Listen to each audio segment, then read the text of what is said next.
새벽 5시 알람이 울리기 전에 한지우는 눈을 떴습니다.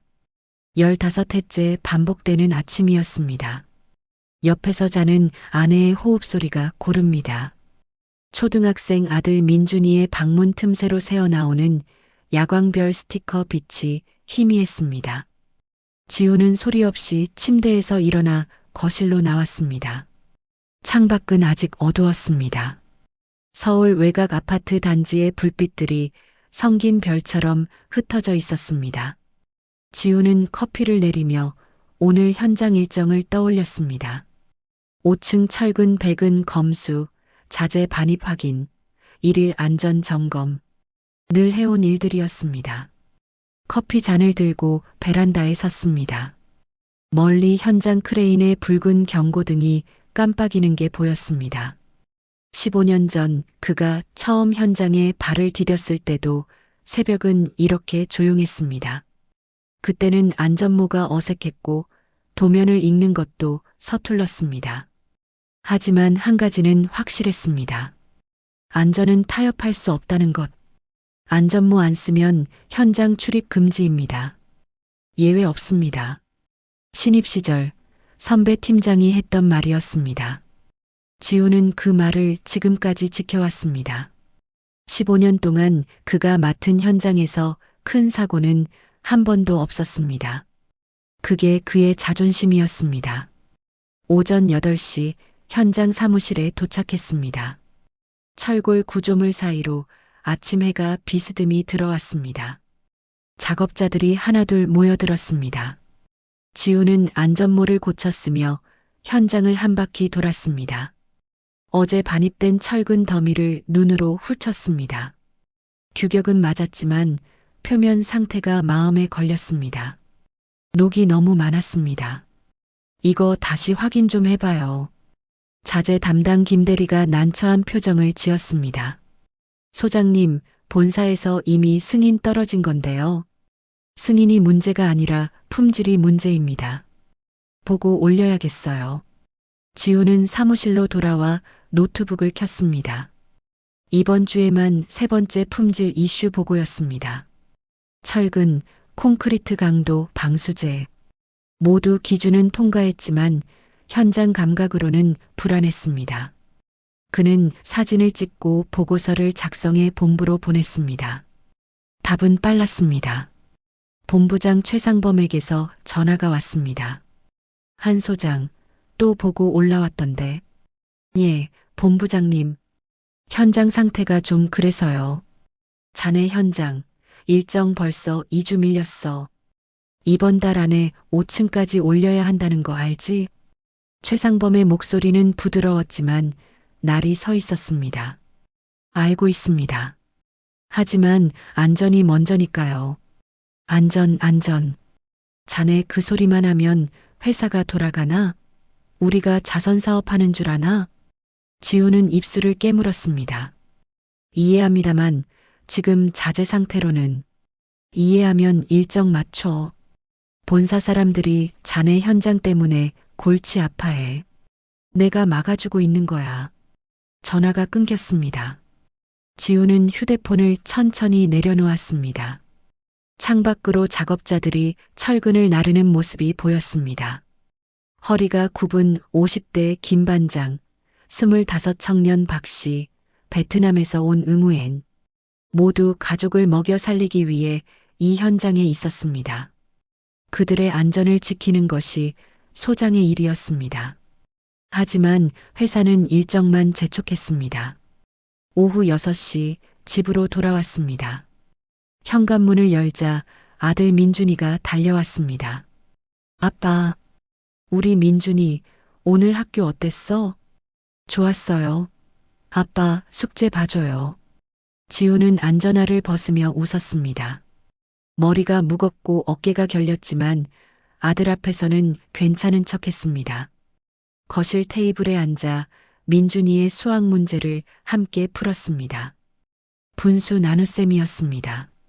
이렇게 뒤집어서 곱하는 거야. 왜요? 그게 규칙이거든. 규칙은 왜 있어요? 지우는 잠시 말을 멈췄습니다. 규칙, 원칙, 안전. 그가 평생 지켜온 것들이었습니다. 하지만 요즘은 그 규칙들이 회사와 부딪혔습니다. 규칙은 사람을 지키려고 있는 거야. 아내가 부엌에서 나왔습니다. 앞치마를 두른 채 지훈의 얼굴을 들여다봤습니다. 또 무리하는 거 아니야? 아니야. 괜찮아. 얼굴이 말이 아닌데 무슨 괜찮아. 지훈은 웃으며 일어났습니다. 씻으러 가는 척 하다가 아내 어깨에 손을 올렸습니다. 버티는 게 가장 역할이지. 역할도 좋지만 몸 상하면 어떡해. 나 튼튼해. 걱정 마. 샤워를 하며 지우는 따뜻한 물에 이마를 댔습니다. 물줄기가 목덜미를 타고 흘러내렸습니다. 머릿속에는 현장이 맴돌았습니다. 녹슨 철근, 최상범의 차갑게 웃는 얼굴, 작업자들의 등, 밀린 일정표. 그는 눈을 감았습니다. 15년 동안 무사고 현장을 지켜왔습니다. 이번에도 그럴 수 있을까요? 자재가 불안하고 일정이 촉박하고 회사는 압박하지만 그래도 해낼 수 있을까요? 설마 큰일이야 있겠어. 중얼거렸지만 목소리에 확신은 없었습니다. 밤 11시 침대에 누웠습니다. 아내는 이미 잠들었습니다. 지우는 천장을 바라봤습니다. 형광등 자국이 희미하게 남아 있었습니다. 내일도 새벽 5시에 일어나야 합니다. 현장은 기다리지 않았습니다. 그는 옆으로 누워 아내의 얼굴을 봤습니다. 잔주름이 늘었지만 여전히 고운 얼굴이었습니다. 민준이도 이 집도 모두 그가 지켜야 할 것들이었습니다. 부끄럽지 않게 살아야지. 작게 속삭였습니다. 누구에게 하는 말인지는 몰랐습니다. 스스로에게 혹은 아직 오지 않은 내일에게. 창밖에서 바람이 불었습니다. 어딘가에서 크레인이 삐걱거리는 소리가 들렸습니다. 아주 작지만 분명한 소리였습니다. 지훈은 눈을 감았습니다. 새벽 4시 지훈의 휴대폰이 울렸습니다.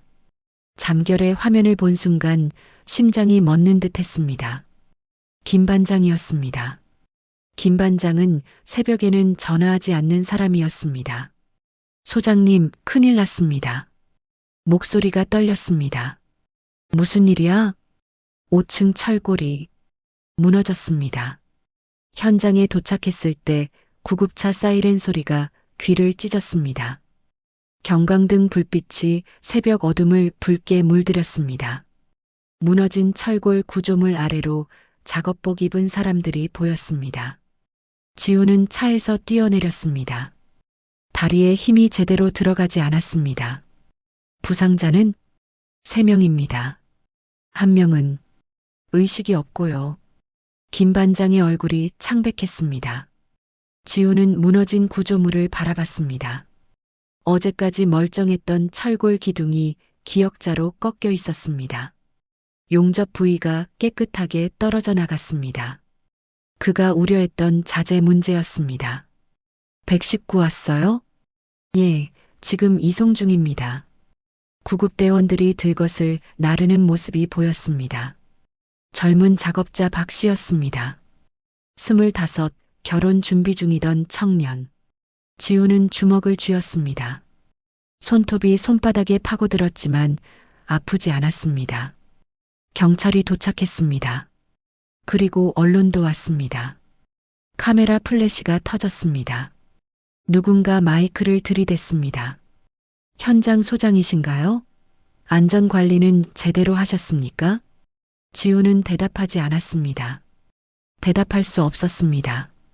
오전 9시 본사 회의실에 소집됐습니다. 긴 테이블 한쪽에 지훈이 홀로 앉았습니다. 맞은편에는 최상범 본부장, 법무팀장, 안전관리 담당 이사가 앉아 있었습니다. 모두 굳은 얼굴이었습니다. 최상범이 먼저 입을 열었습니다. 한 소장, 이게 무슨 일입니까? 자재 문제였습니다. 제가 수차례 보고 올렸던 보고요? 법무팀장이 서류를 넘겼습니다. 여기 보니까 자재 검수 최종 승인의 한 소장 사인이 있던데요. 지우는 서류를 받아들었습니다. 분명 그의 서명이 있었습니다. 하지만 그 위에는 본사 승인 완료 도장도 함께 찍혀 있었습니다. 저는 품질 문제를 지적하고 재검토 요청했습니다. 이메일 기록 있어요. 이메일이요?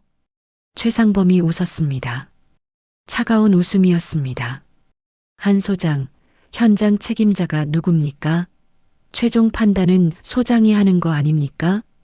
하지만 본사에서 일정 압박하고 자재 승인 강요했잖습니까?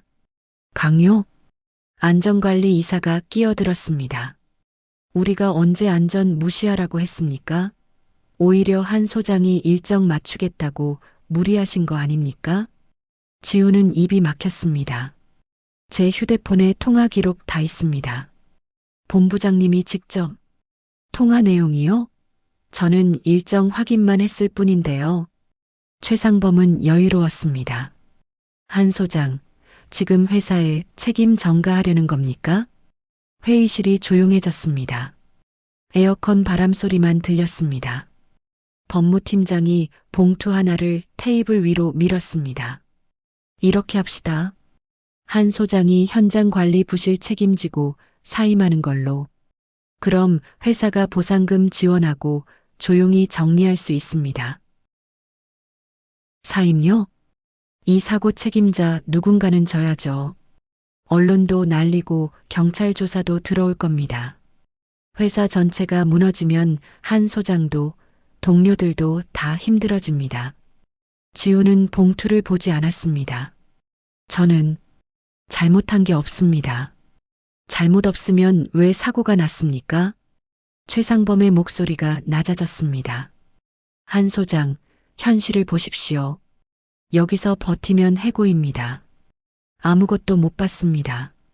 경력도 끝입니다. 하지만 가족 생각하세요. 따님 대학 가려면 몇 년 남았습니까? 숨이 막혔습니다. 회의실을 나왔을 때 복도에 동료들이 서 있었습니다. 김 대리, 박 차장, 현장 안전 담당 정 대리 모두 고개를 숙이고 있었습니다. 지훈과 눈을 마주치지 않았습니다. 김 대리, 지훈이 불렀습니다.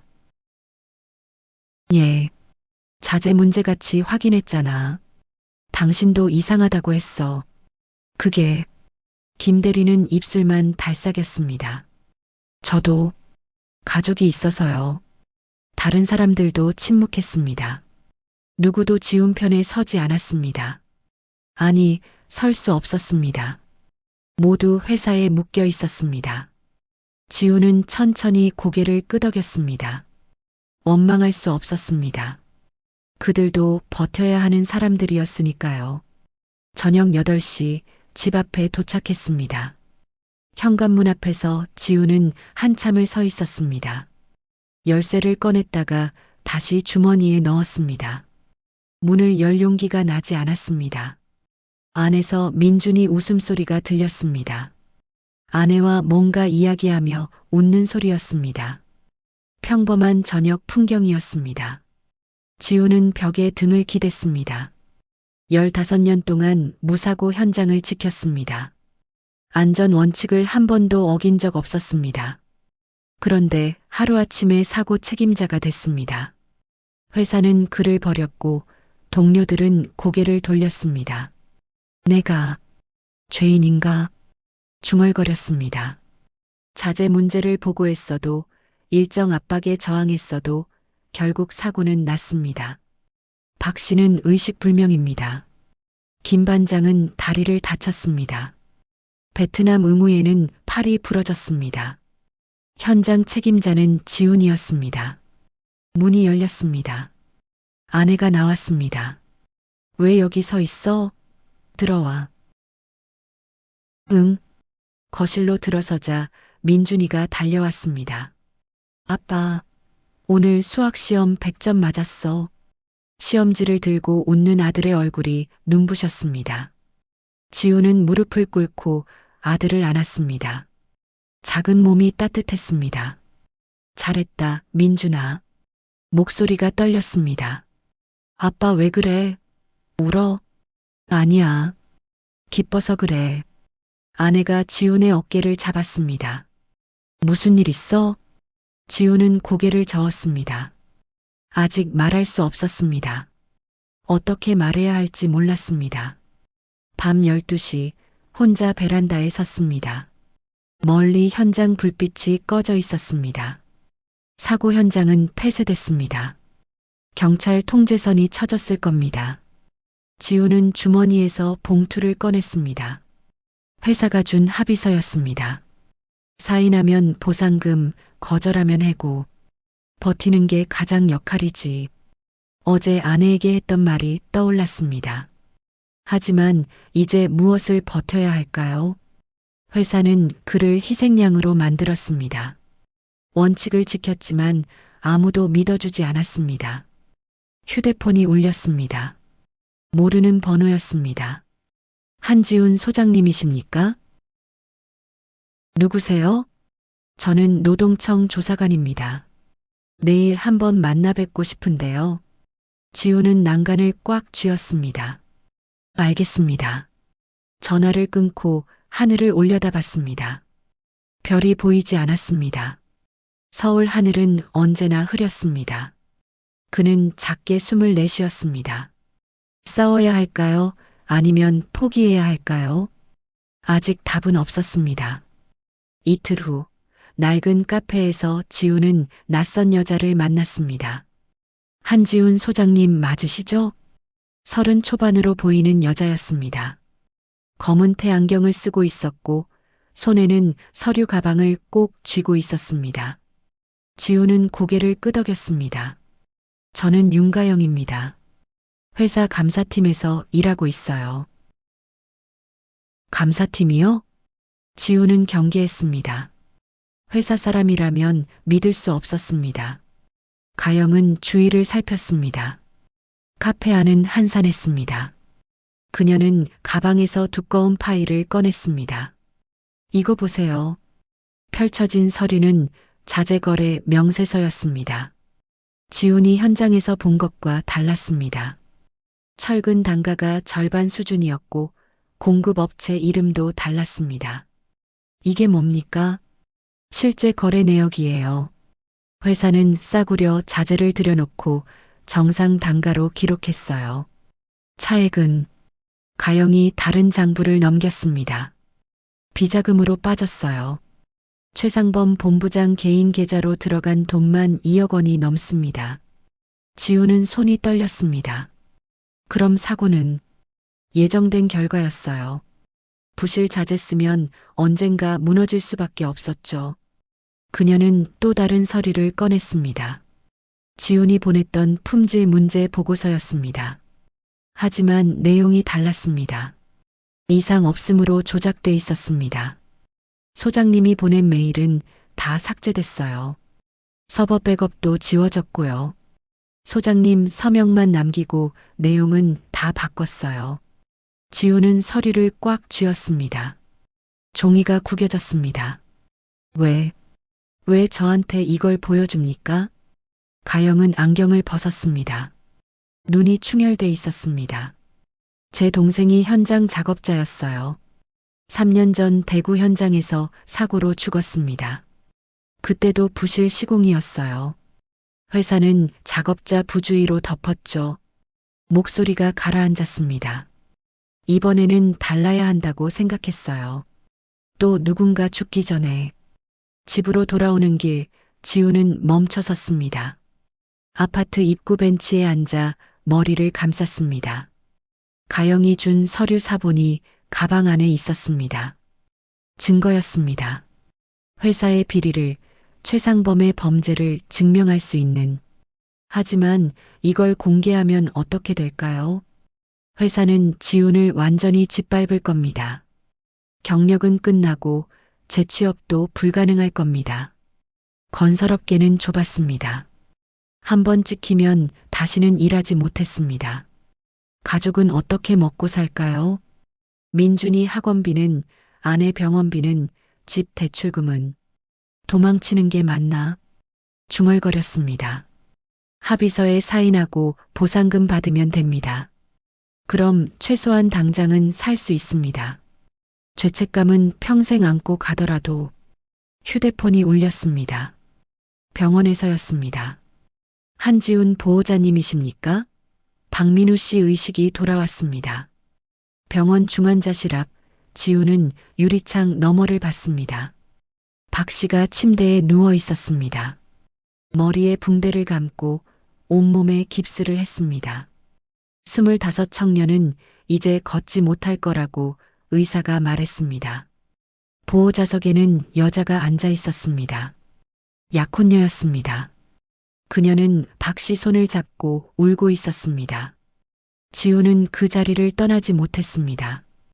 이 사고는 우연이 아니었습니다. 회사가 돈을 빼먹기 위해 부실 자재를 썼고 그 결과 사람이 다쳤습니다. 평생 불구가 됐습니다. 그런데 침묵하는 게 맞습니까? 돈을 받고 입을 다무는 게 옳습니까? 밤 11시 집 거실에 불이 켜져 있었습니다. 아내가 소파에 앉아 기다리고 있었습니다. 지훈은 가방을 내려놓고 그녀 옆에 앉았습니다. 말해야 할 게 있어. 지훈은 모든 걸 털어놓았습니다. 사고의 진실, 회사의 비리, 합의서, 그리고 윤가영이 준 증거까지. 아내는 조용히 들었습니다. 표정이 굳어갔습니다. 그럼 당신 잘못이 아니었네요. 응? 왜 진작 말 안 했어요? 어떻게 말해? 다 끝난 것 같았는데. 아내는 한참 동안 아무 말도 하지 않았습니다. 시계 초침 소리만 똑딱거렸습니다. 당신 어떻게 하고 싶어요? 지훈은 대답하지 못했습니다. 아내가 다시 물었습니다. 아이들한테 어떤 아빠로 남고 싶어요? 그 말이 가슴을 쳤습니다. 지훈은 민준이 방문을 받습니다. 문틈 사이로 아들의 잠든 얼굴이 보였습니다. 순수한 얼굴이었습니다. 나는 부끄럽지 않은 아빠였으면 좋겠어. 그럼 답은 정해진 거 아니에요? 아내가 지훈의 손을 잡았습니다. 힘들 거예요. 우리 다 같이 힘들 거예요. 하지만 그게 맞다면 해야죠. 지훈은 아내를 봤습니다. 그녀도 떨리는 눈빛이었습니다. 하지만 고개를 끄덕이고 있었습니다. 당신이 지난 15년 동안 지켜온 게 뭔데요? 안전이잖아요. 사람이잖아요. 그래. 그럼 지금도 똑같이 하면 돼요. 지훈은 눈을 감았습니다. 눈물이 흘렀습니다. 두려웠지만 동시에 마음 한구석이 뜨거워졌습니다. 새벽 3시 지훈은 책상 앞에 앉았습니다. 노트북을 켜고 파일을 열었습니다. 윤가영이 준 자료를 정리하기 시작했습니다. 비자금 내역, 조작된 보고서, 부실 자재 거래 명세, 하나하나 파일로 만들었습니다. 그리고 이메일을 작성했습니다. 수신자는 노동청 조사관, 국민권익위원회, 그리고 언론사였습니다. 제목은 간단했습니다. 서울 외곽 재개발 현장 붕괴 사고 내부 고발. 마우스 커서가 전송 버튼 위에서 멈췄습니다. 지훈은 숨을 깊게 들이마셨습니다. 손이 떨렸습니다. 이 버튼을 누르는 순간 모든 게 달라질 겁니다. 회사와 싸워야 하고 협박도 받을 겁니다. 생계도 막막해질 겁니다. 하지만 도망치면 평생 못 삽니다. 박 씨의 부러진 다리, 김 반장의 눈물, 응우엔의 두려움. 그들을 위해서라도, 아니, 민준이를 위해서라도 부끄럽지 않게 살겠다고 했잖아. 중얼거리며 클릭했습니다. 이메일이 전송됐습니다. 창밖이 조금씩 밝아오고 있었습니다. 긴 밤이 지나가고 있었습니다. 지훈은 노트북을 덮고 창밖을 봤습니다. 멀리 현장 크레인이 보였습니다. 아직 멈춰 있었습니다. 하지만 언젠가 다시 움직일 겁니다. 안전하게 제대로. 그렇게 만들 겁니다. 두려움보다 분노가 컸습니다. 그리고 분노보다 더 큰 건 옳은 일을 해야 한다는 확신이었습니다. 지우는 자리에서 일어났습니다. 싸움은 이제 시작입니다. 이메일을 보낸 다음 날 전화가 쏟아졌습니다. 새벽부터 밤까지 지훈의 휴대폰은 쉬지 않고 울렸습니다. 모르는 번호들이었습니다. 받으면 협박이었습니다. 한지훈 씨 후회할 겁니다. 가족 생각 안 하십니까? 이러다 정말 다칩니다. 지훈은 전화를 끊었습니다. 하지만 또 울렸습니다. 그는 결국 전원을 껐습니다. 오후에는 회사 법무팀에서 내용 증명이 왔습니다. 명예훼손 및 업무방해로 고소하겠다는 내용이었습니다. 손해배상 청구 금액은 10억 원이었습니다. 아내가 우편물을 보고 얼굴이 하얗게 질렸습니다. 10억? 겁주는 거야. 실제로는 안 그래. 지우는 침착하게 말했지만 속은 뒤집혔습니다. 마이너스. 사흘 후 첫 언론 인터뷰가 나갔습니다. 지역 뉴스였습니다. 지우는 카메라 앞에서 담담하게 말했습니다. 사고의 경위, 회사의 비리, 조작된 증거들. 저는 현장 소장으로서 안전을 지키려 했습니다. 하지만 회사는 이익만 생각했습니다.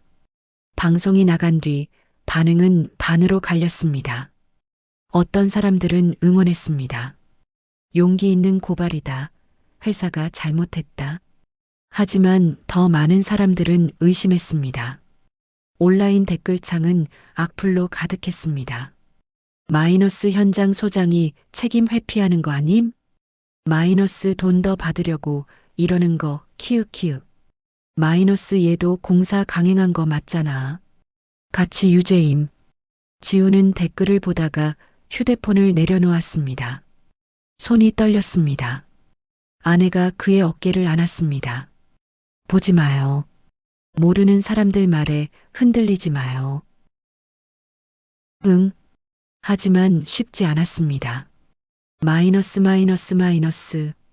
일주일 후 친구에게서 연락이 왔습니다. 대학 동기 재호였습니다. 15년 지기였습니다. 지우는 반가운 마음에 전화를 받았습니다. 재호야. 지훈아. 목소리가 불편했습니다. 미안한데 나 좀 곤란해졌어. 무슨 일인데? 내가 다니는 회사가 너네 회사랑 협력업체거든. 위에서 눈치를 주더라. 너랑 연락하지 말라고. 지우는 말문이 막혔습니다. 그래서 당분간 연락 안 할게. 미안. 전화가 끊겼습니다. 그 후로 다른 친구들도 하나둘 연락을 끊었습니다. 단톡방에서 나가고 전화를 받지 않았습니다. 지우는 연락처를 내려다봤습니다. 점점 줄어드는 사람들. 혼자가 되어갔습니다. 마이너스. 한 달이 지났습니다. 지우는 재취업을 시도했지만 모두 거절당했습니다. 건설업계는 좁았고 소문은 빨랐습니다. 문제 일으킨 사람이라는 꼬리표가 붙었습니다. 생활비가 바닥났습니다. 아내가 파트타임 일을 구했지만 턱없이 부족했습니다. 대출 이자가 밀리기 시작했습니다. 은행에서 통지서가 왔습니다. 집을 경매에 넘기겠다는 내용이었습니다. 지우는 통지서를 구겨 쥐었습니다. 내가 잘한 건가? 중얼거렸습니다. 가족을 지키려고 싸운 건데 오히려 가족이 힘들어졌습니다. 이게 옳은 선택이었나요? 그냥 합의금 받고 입 다무는 게 나았던 건 아닐까요? 아내가 들어왔습니다. 지훈의 얼굴을 보고 옆에 앉았습니다. 후회해요? 모르겠어. 나는 후회 안 해요. 아내가 지훈의 손을 잡았습니다.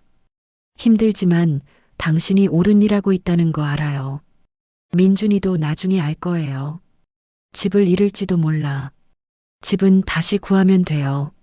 하지만 당신 양심은 다시 못 구해요. 지우는 아내를 봤습니다. 그녀도 지쳐 있었습니다.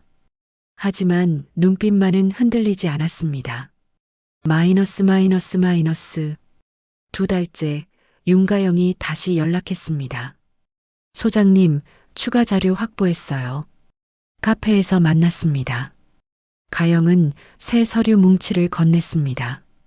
최상범이 다른 현장에서도 같은 짓 했어요. 지난 5년간 총 6건, 부실 시공, 비자금 조성, 사고 은폐. 6건이나? 네. 증인도 찾았어요. 전 현장 소장 2명이 증언하기로 했어요. 지우는 서류를 넘겼습니다. 손이 떨렸습니다.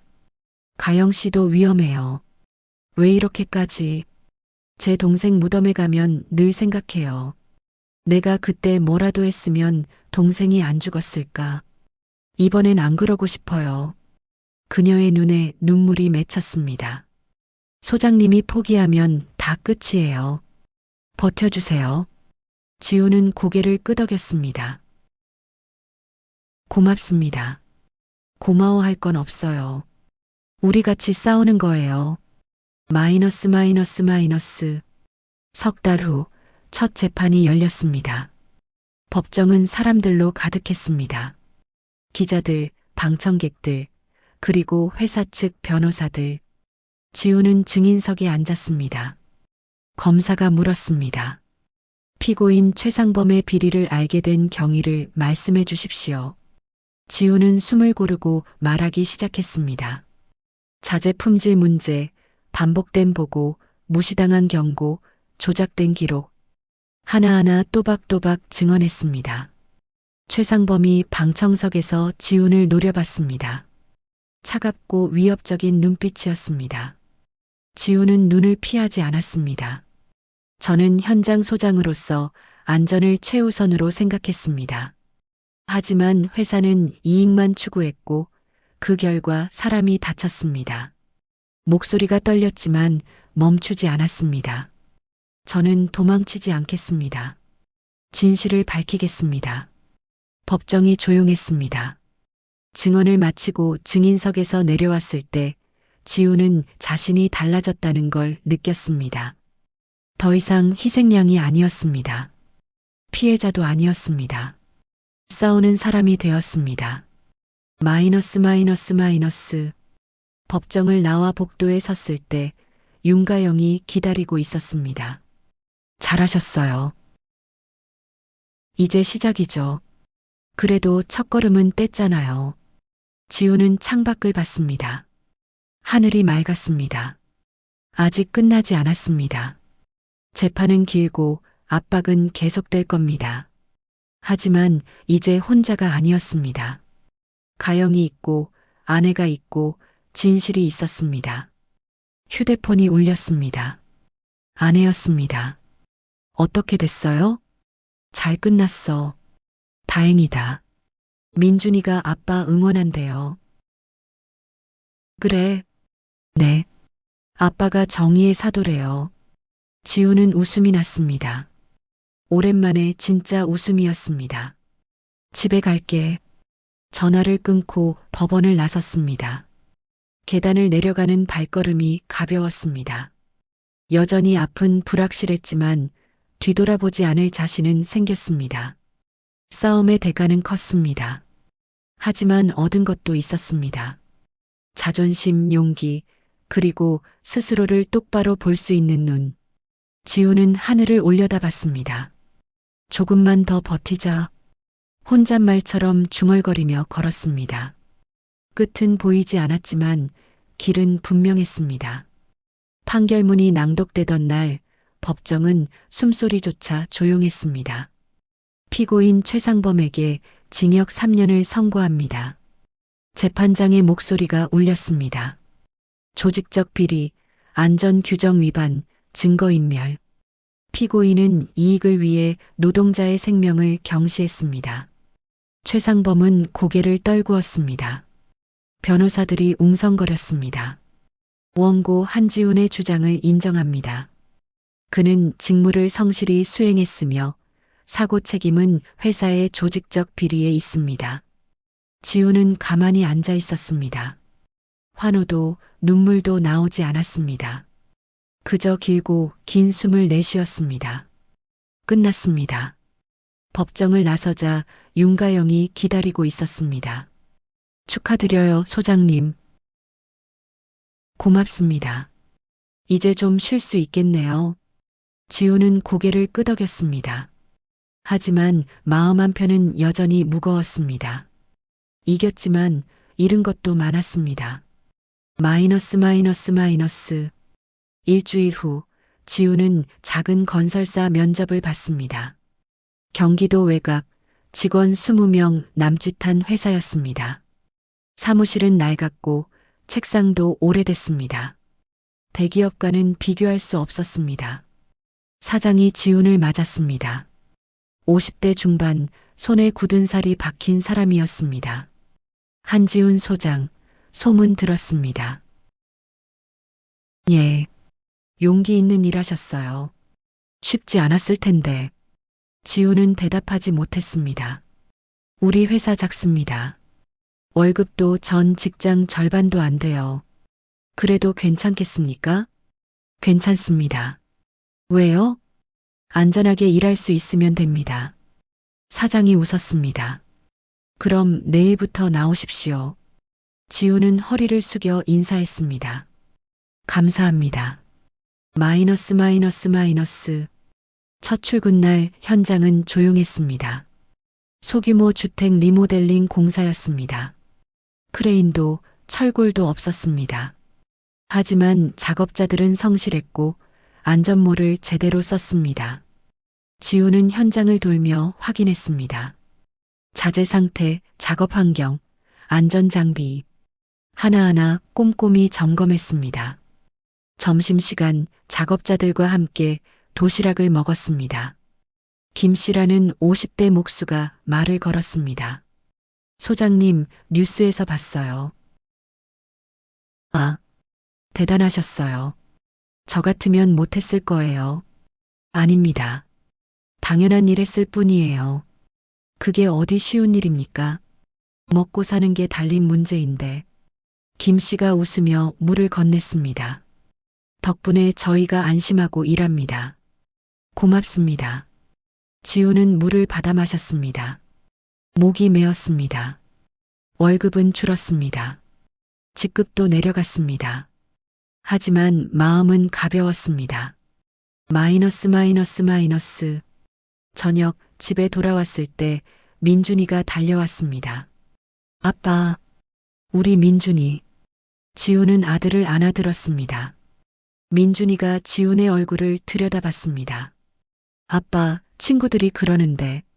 뭐라고? 아빠가 나쁜 짓 했대. TV에 나왔대. 지훈은 숨이 막혔습니다.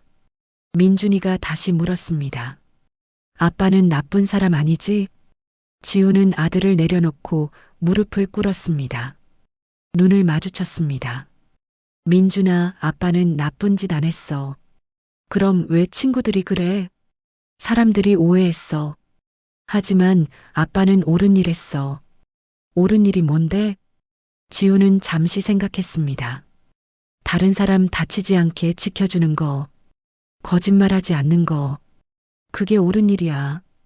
민준이가 고개를 끄덕였습니다. 그럼 아빠 멋있는 거네.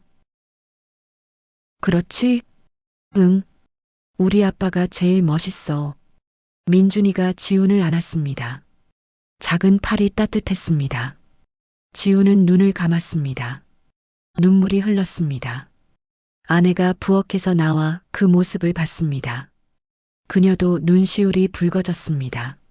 마이너스. 밤 10시 지훈은 베란다에 섰습니다. 멀리 옛 현장 쪽 하늘에 불빛이 보였습니다. 공사가 재개됐다는 소식을 들었습니다. 새 소장이 부임했고 안전 기준이 강화됐다고 했습니다. 지우는 그 불빛을 바라봤습니다. 돌아갈 수는 없었습니다. 대기업 경력은 끝났고 업계에서 그를 꺼리는 사람도 많았습니다. 집도 팔았고 친구들도 떠났습니다. 잃은 게 많았습니다. 하지만 지킨 것도 있었습니다. 거울 속 자신의 얼굴을 똑바로 볼 수 있는 용기. 아이 눈을 마주할 수 있는 자격, 베개에 머리를 대고 잘 수 있는 마음, 부끄럽지 않게 살겠다고 했지. 중얼거렸습니다. 그 약속은 지켰습니다. 아내가 베란다로 나왔습니다. 지훈의 어깨에 손을 올렸습니다. 괜찮아요? 응, 괜찮아. 힘들었죠? 많이. 이제 좀 쉬어요. 그래야지. 두 사람은 나란히 밤하늘을 봤습니다. 별이 보였습니다. 서울에서는 보기 힘든 별이었습니다. 여보, 응? 고마워요. 왜? 곁에 있어줘서. 아내가 웃었습니다. 당연한 거 가지고. 지훈도 웃었습니다. 마이너스 마이너스 마이너스. 그날 밤 지훈은 침대에 누웠습니다. 몇 달 만에 처음으로 마음이 편했습니다. 재판도 협박도 악플도 끝났습니다. 이제 새로운 시작이었습니다. 지훈은 천장을 봤습니다. 15년 경력, 무사고 현장, 대기업 소장. 그 모든 걸 잃었습니다. 하지만 그보다 중요한 걸 지켰습니다. 사람으로 사는 법. 눈을 감았습니다. 어둠이 포근했습니다. 민준이의 웃음소리가 들렸습니다. 아내의 숨소리가 들렸습니다. 창밖에서 바람이 불었습니다. 지훈은 깊게 잠들었습니다. 악몽 없이, 후회 없이 내일 아침이 기다려졌습니다. 작은 현장, 적은 월급 하지만 떳떳한 하루가. 그는 꿈을 꿨습니다. 무너지지 않는 건물, 다치지 않는 사람들, 안전한 현장. 그리고 그 현장을 지키는 자신의 모습을. 새벽이 밝아왔습니다. 지훈의 얼굴에 희미한 미소가 번졌습니다. 싸움은 끝났습니다. 하지만 삶은 계속됩니다. 더 나은 삶이, 더 떳떳한 삶이